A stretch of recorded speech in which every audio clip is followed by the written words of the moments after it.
बिस्मिल्लाहिर्रहमानिर्रहीम, अस्सलाम वालेकुम। यूट्यूब में सलमान हैदर और परवरदिगार से उम्मीद करता हूँ कि आपकी ज़िंदगी में खैर और खैरियत रहेगी। लेकिन मैंने अपडेट आपको देनी है उन इलाकों की जहाँ मुसलमानों की ज़िंदगी में इतनी खैर खैरियत नहीं है। इंसान नुमा मखलूक इज़राइल की शक्ल में इस वक्त हमलावर है। आज की अपडेट्स मैंने आपसे शेयर करनी है कि रात गए यानी तकरीबन 3:30-4 बजे के करीब जो इज़राइल ने हमला किया फ़लस्तीन की सरज़मीन पर, आज तगड़ा नुकसान हुआ है हमास को, अल कासिम ब्रिगेड को, वो मैंने आपसे शेयर करना था।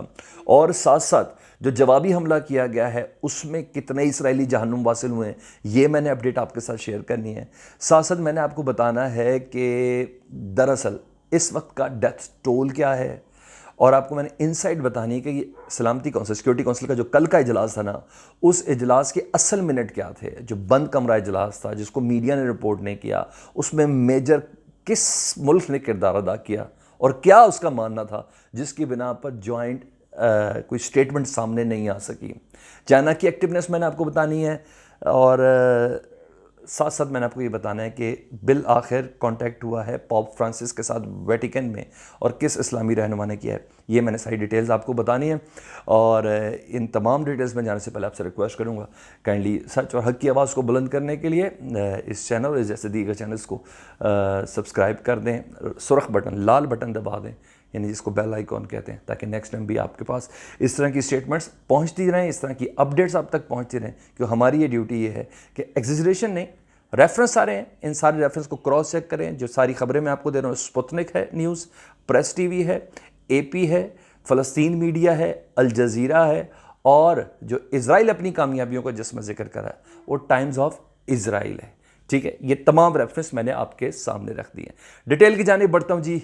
आज की डेट में टोटल जो अब तक हुआ है वो 205 शहीद हो चुके हैं जी, और जिसमें 58 बच्चे शामिल हैं, और कुल जो है ना टोटल वो 1300 ज़ख्मी हैं। और इसराइल के बैनर में जो इतलात पहुंची है, इसराइल जिसको अनाउंस कर रहा है वो कह रहा है हमारे सिर्फ और सिर्फ 10 अफराद हलाक हुए हैं और 50 शदीद ज़ख्मी हैं और 150 के करीब ज़ख्मी हैं जो हस्पतालों के अंदर मौजूद हैं। चाहे इसके कि असल हकीकत कुछ और भी हो सकती है, क्योंकि कोई भी मुल्क अपना नुकसान इतनी बड़ी सुपर पावर का मुंह पे लानत लेने के बाद वो कभी भी नहीं बताएगा, कभी भी नहीं बताएगा कि मेरे इतनी छोटी सी ताकत अबरहा के लश्कर को कैसे उड़ा रही है। चूंटी सिर्फ साइज़ के हवाले से, ताकत और हौसले वाले के हवाले से नहीं, किस तरह हाथी को गिरा रही है वो कभी भी नहीं बताएगा। तो ये डिटेल्स मैंने आपके साथ शेयर करनी जी। हालिया तौर पर जो इज़राइल ने कामयाबी हासिल की है, प्रेस टीवी नहीं, टाइम्स ऑफ इसराइल के मुताबिक कि 15 किलोमीटर का जो हमास का टनल है ना वो तबाह किया गया। हमास का वो टनल जो ज़ेरे ज़मीन है, वो कह रहे 15 किलोमीटर का जो रेडियस था ना वो तबाह कर दिया है। यानी हमास के जंगजू अपने असले की खेप और डिपोज़ के हमरा इन मुख्तलिफ मकामात के अंदर मौजूद होते थे जहाँ से अचानक निकलते थे और इसराइल की सरजमीन पर अटैक करते थे। 15 किलोमीटर का वो नुकसान पहुँचा है गज़ा की पट्टी के पूरे सराउंडिंग के अंदर, टनल को, ज़ेरे ज़मीन जो रास्ता था जो इसराइली तक ना पहुँच सके। ठीक है जी, उसका नुकसान हुआ है। और साथ साथ टाइम्स ऑफ इसराइल कह रहा है कि अमेरिका की मदद से जॉइंट सेशन का जो सिक्योरिटी काउंसिल का जो जॉइंट सेशन था ना उसका मुश्तरका एलामिया जारी नहीं हुआ। अमेरिका ने जानबूझ के हमारे साथ ऐसा किरदार अदा किया जिसकी बिना पर इसराइल की रहनुमा हुई, इसराइल की पुष्पनाई हुई, इसराइल को ताकत मिली, जिसकी बिना पर जॉइंट सेशन नहीं हुआ। तो आपको बुजुर्ग शैतान बुजुर्ग समझ में आ गई है कि कौन है। ठीक है, अच्छा, साथ साथ जो टाइम्स ऑफ इसराइल बता रहा है कि इस्लामिक जहाद के कमांडर हैं, सीनियर कमांडर हस्साम अबू हरबेद, ये आज शहीद हुए हैं। इनसे मुतलिक टाइम्स ऑफ इसराइल बता रहा है, उन्होंने कहा ये हमास के अल कासिम ब्रिगेड के एंटी टैंक मिसाइल विंग का ये सरबराह थे, और इन्होंने पिछले 11 साल से इसराइल की नाक में दम किया हुआ था। ये जहां निशाना लेता था ना वहाँ ये उड़ाता था, और उसने पूरी टीम डेवलप की हुई थी। ये इतना बड़ा मुजाहिद था। चाहे इसके कि अभी तक इन इतलात की कंफर्मेशन फ़लस्तीनी मीडिया ने नहीं दी, अल जज़ीरा ने दी, ये इसराइल अपनी कामयाबी के झंडे गाड़ है। ये मैं आपको वो चीज़ें बता रहा हूँ। अच्छा, अब जवाब क्या हुआ जी। इस आज के इस अटैक में जो तबाही आई है वो है एक फोम की फैक्ट्री में तबाही आई है, आग लगी हुई है, दूर दूर तक धुआं उठा हुआ है, और अस्पताल जाने वाली सड़कें तबाह की गई हैं, और 2 रिफ्यूजी कैंप पर हमला किया गया। ये आज सुबह की बात है, यानी रोशनी से कुछ देर पहले 3:30-4 बजे की बात है। उसके बाद हमास अंडर अटैक आया। हमास ने जिस इलाके को निशाना बनाया वो है अश्कलोन और बीशेव। इसराइल को इन हमलों का जवाब दिया और आज इसराइल को एक साथ 10 लाशें मुयस्सर आई हैं। 10 इसराइली मारे गए हैं आज की तारीख में हमास के जवाबी हमले में। ये आप जहन में रखिएगा। अच्छा, इसराइली मीडिया बता रहा है कि अल कासिम ब्रिगेड ने शुमाली इसराइल को निशाना बनाया। इसराइल मीडिया बता रहा है कि इलाके में सायरन मुसलसल बज रहे हैं, खौफ और हरास से, और लोग शेल्टर्स के अंदर रहने पर मजबूर हुए। किसी भी वक्त हमले मज़ीद तेज़ हो सकते हैं। यानी सुबह 4:30 बजे का हमला दोपहर के टाइम यानी तकरीबन 10-10:30 बजे के करीब जवाबी हमला करके इस सारे मामले को बराबर कर दिया गया है। अब आपको मैंने एक चीज़ बतानी थी कि कुछ ऐसे हमारे इस्लामी सरबराह हैं, कल तो जलालत की इंतहा हो गई ना, OIC का जो एलामिया जारी हुआ है, ये तो सदियों से हम देख रहे थे, कई दिहाइयों से हम लोग देख रहे थे। ये इन एलामियों ने ही इजराइल को इतनी जुर्रत दी है जिसकी बिना पर आज सुबह ये जो अटैक हुआ था फ़लस्तीन की सरजमीन पर, खुद मौका दिया। मानना है मुझे और आपको, मानना है, माने, क्यों नहीं मान रहे? मैं तो मान रहा हूं। अगर तगड़ा घुस जाने वाला दिया होता ना आपने स्टेटमेंट कि बस घुस जाओ फ़लस्तीन के अंदर और इसराइल को तबाह बर्बाद कर दो, मैं देखता कि आज सुबह का ये अटैक कर सकता था इसराइल, तक ही नहीं कर सकता था।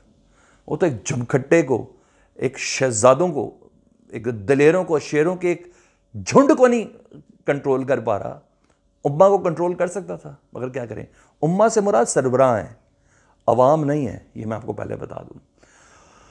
यूं कहिए कि OIC के फ्लॉप इजलास के बाद ना यहूदियों को मजीद हल्ला शेरी मिली है। ये हुआ। दूसरा जी, मैंने आपको बताया कि चंद सरबराह ऐसे हैं जो सिर्फ लिप सर्विस नहीं कर रहे, जो सिर्फ कंडेम नहीं कर रहे, मजम्मतें नहीं कर रहे, वो एक्टिव हैं, जिसमें सीरिया शामिल है, जिसमें ईरान शामिल है, जिसमें टर्की शामिल है। रजब तैयब अर्दोआन ने क्या किया है जी, उन्होंने पोप फ्रांसिस को फ़ोन किया, ईसाइयों के सबसे बड़े रहनुमा हैं वेटिकन में। उन्होंने कहा है कि इस्राएली जुल्म के ख़िलाफ़ खुदारा अपनी आवाज़ बुलंद करे, और कहा है कि ये कत्लो गारतगरी बंद करें। मसाकार का लफ्ज़ इस्तेमाल किया, कत्लो गारतगरी के लिए मसाकार का लफ्ज़ इस्तेमाल किया है। रेफरेंस मैं आपको दे रहा हूँ अल जज़ीरा। उन्होंने कहा है कि आलमी ताकतों को इसराइल के ऊपर सैंक्शंस लगानी चाहिए।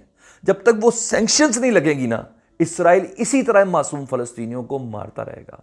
और पोप फ्रांसिस ने कहा है कि मैं अपना असर रसूख ना सिर्फ क्रिश्चियन कम्युनिटी पे बल्कि इंटरनेशनल कम्युनिटी पर अपना असर रसूख डालूंगा, और आप लोग देखेंगे कि मैं एक्टिव नज़र आ रहा हूं। ये बहुत बड़ा साइन है। दूसरा जी, और आखिरी मैंने जो अपडेट आपके साथ शेयर करनी थी, इंटरनेशनल कोर्ट ऑफ जस्टिस के अंदर, ICC के अंदर दरख्वास्त दे दी गई है। किसने? एमनेस्टी इंटरनेशनल ने और रिपोर्टर्स विदाउट बॉर्डर ने। और उन्होंने कहा है कि जो अलजाला टावर के ऊपर जो हमला हुआ, जिसमें मीडिया हाउसेस को तबाह किया गया, ब्यूरो ऑफिस को, पूरी बिल्डिंग की नीज़ तो नाबूद की गई, उस सिलसिले में ये इंटरनेशनल वार क्राइम है, और जल्द से जल्द इसके अंदर कोई सुनवाई की जाए और हमारी दरख्वास्त को इंटरटेन किया जाए जल्द से जल्द। ये चीज़ें मैंने आपको बतानी थी। टोटल अभी टाइम्स ऑफ इसराइल जो बता रहा है हम मासूम फ़लस्तीनियों के नुकसान से मुतल्लिक कि 205 शहीद हैं जी, 1235 ज़ख्मी हैं, 58 बच्चे शामिल हैं, 40,000 अफराद बेघर हुए हैं और 500 घर मुकम्मल तबाह हुए हैं। ये फ्रेश अपडेट्स थी। जिस तरह मुझ तक अपडेट्स पहुंचती जाएंगी और मैं आपको आगाह करता जाऊंगा। एक बार फिर वीडियो के इस मकाम पे मैं आपसे दरख्वास्त कर रहा हूँ कि हमारा काम है आपको अपडेट रखना, थोड़े से वक्त में ज़्यादा से ज़्यादा इन्फॉर्मेशन आपको देना। झूठ नहीं बोल रहे, क्योंकि हम अपना इस इमेज को ख़राब करना ही नहीं चाहते। हाँ, दर्द, तकलीफ़, अजियत ज़रूर फ़लस्तीन के साथ है। हम थोड़ा दर्द में तकलीफ़ ज़्यादा बन सकती है, लेकिन हाँ, अपडेट आपको ज़रूर कर रहे हैं। और सच की आवाज़ को बुलंद करें, ज़्यादा से ज़्यादा शेयर करें। वो टावर गिरा रहे हैं, हम और आप यूट्यूब में एक दूसरे की मदद तो कर सकते हैं।